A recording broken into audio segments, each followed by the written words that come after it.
네, 헌법재판소장은 대통령이 임명하도록 되어 있습니다. 그런데 황교안 권한대행이 대통령을 대신해서 헌재 소장을 임명할 수가 있느냐? 이 문제가 정치권에서 오늘 논란이었습니다. 여당에서는 가능하다, 야당에서는 궤변이다라는 주장이 맞부딪혔죠. 그래서 팩트체크해서 확인해봤습니다. 오대영 기자, 본질은 황교안 대행이 인사권을 행사할 수 있느냐 이 문제 아니겠습니까? 네, 오늘도 헌법을 봐야 됩니다. 네. 그런데 그동안 소개해드린 적이 없는 헌법 111조 사항입니다.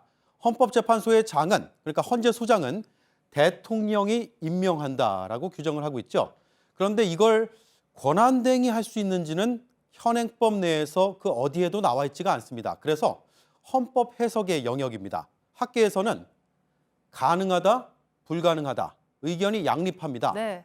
이론적으로 불가능하다는 분석은 그렇다고 치고요.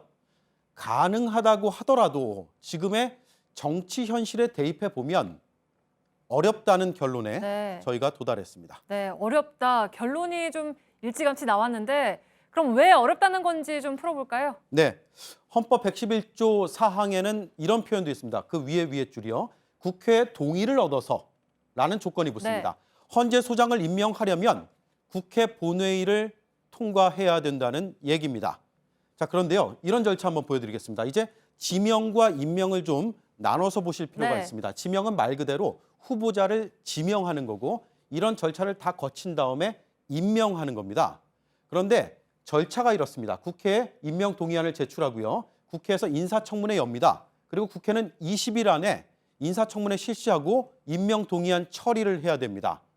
필수 절차입니다. 즉 국회에서 가결이 돼야 임명을 할 수가 있습니다. 네, 근데 지금 여당의 의석이 과반이 안 되잖아요. 그러면 야당이 협조를 해줘야만 가능하다는 얘기입니까? 그렇습니다. 지금 의석 한번 볼까요? 네. 최근에 탈당이 많아서 새누리당 의석이 좀 변하고 있습니다. 민주당 121석, 새누리당 95석. 지금도 탈당 얘기 나오고 있으니까 더 줄어들 수 있고요.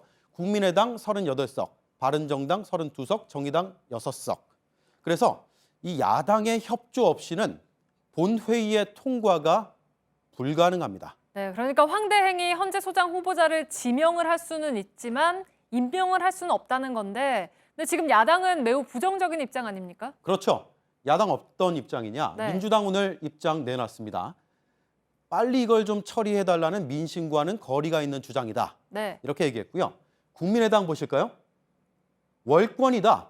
국회 동의 가능성은 0%다. 이렇게 밝히고 있습니다. 따라서 야당의 이런 입장이 바뀌지 않는 한 황 대행의 헌재 소장 임명은 불가능합니다. 네, 그러면 헌재 소장 대행을 계속 이정미 재판관에게 맡기고 그 공석이 된 재판관 자리만 채울 수는 있습니까?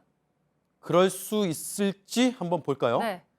헌법재판관 총 9명입니다. 지금 헌법재판소장이자 그리고 헌법재판관인 박한철 소장이 오늘 퇴임을 했죠. 그리고 나서 헌재 소장 자리는 이정미 재판관이 대행을 하게 됐습니다. 그러면 재판관 자리 하나 비죠. 그 자리를 대통령이 지명하게 되는데 황 대행이 이걸 한다고 하면 이론적으로는 불가능하지 않습니다. 그리고 이거 한번 보시죠. 헌재 소장과 달리 임명 동의 절차가 필요가 없습니다. 저 아래입니다. 상임위원회가 청문회 보고서 채택 여부를 결정하긴 하지만 이와 무관하게 임명을 강행할 수가 있습니다. 다만 역시 이론일 뿐입니다.